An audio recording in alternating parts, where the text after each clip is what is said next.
Tiffin చేస్తారా లేదా sound రావాలి. తెలుగులో మగాడి నాయకత్వం, తెలుగులో మగాడి నాయకత్వం, తెలుగులో మగాడి నాయకత్వం.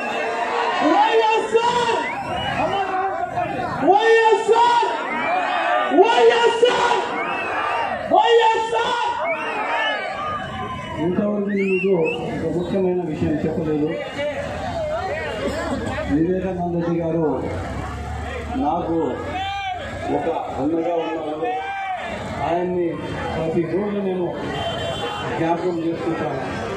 ఎందుకంటే ఏ కష్టం వచ్చినా ఏ అవసరం వచ్చినా ప్రకారం అన్నా అంటే అర్ధరాత్రి 12 గంటలకు ఫోన్ చేసిన ఫోన్ ఎత్తుకోవాలి. ఒకరోజు చిన్న విషయం చెప్తాను మీకు. రాత్రి 10 గంటలకు జయరాజ్ ఫంక్షన్ హాల్లో పోయా. అన్నా నా పాపకు MBBS సీట్ కావాలా అని చెప్పా. అప్పటికప్పుడు తిరుపతికి ఫోన్ చేసి అఫ్జల్ ఖాన్ మా పార్టీకి పిల్లలు లాంటారు, ఆయనకు MBBS సీట్ కావాలా వెంటనే అని చెప్పిన మగాడు మా వివేకానంద రెడ్డి గారు.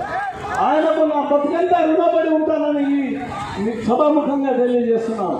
పొద్దున 8 గంటల నుంచి రాత్రి 12 వరకు మటన్ బిర్యానీ ఫ్రీ. ఆ తర్వాత అఫ్జల్ ఖాన్ జ్యువెలర్స్ అన్ని ప్రతి ఒక్కటి గారు నన్ను ఆశీర్వదించి నన్ను ఎమ్మెల్యే బీఫామ్ ఇచ్చారు. ముఖ్యమైన 4-3 విషయాలు చెప్తాను మీకు, అంతే 4-5 విషయాలు. 2 తూర్లు ఖలీల్ బాషా ఎమ్మెల్యే అయ్యారు, 2 తూర్లు ఆమ్దుల్లా అయ్యారు, 2 తూర్లు అమ్జద్ బాషా అయ్యారు.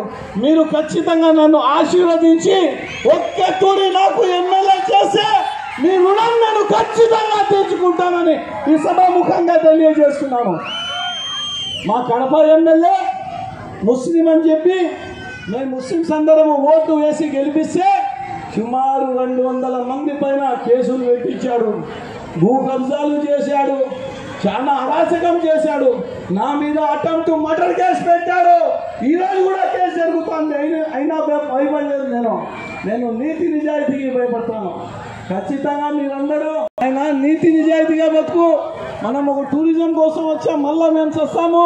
చచ్చినాక ఓ 10,000 మందో 20,000 వచ్చి భుజం ఇవ్వాలా. చచ్చిపోతే పోయినా పీడ పోయిందని అనకూడదు. అదే మా నాన్న నేర్పించింది.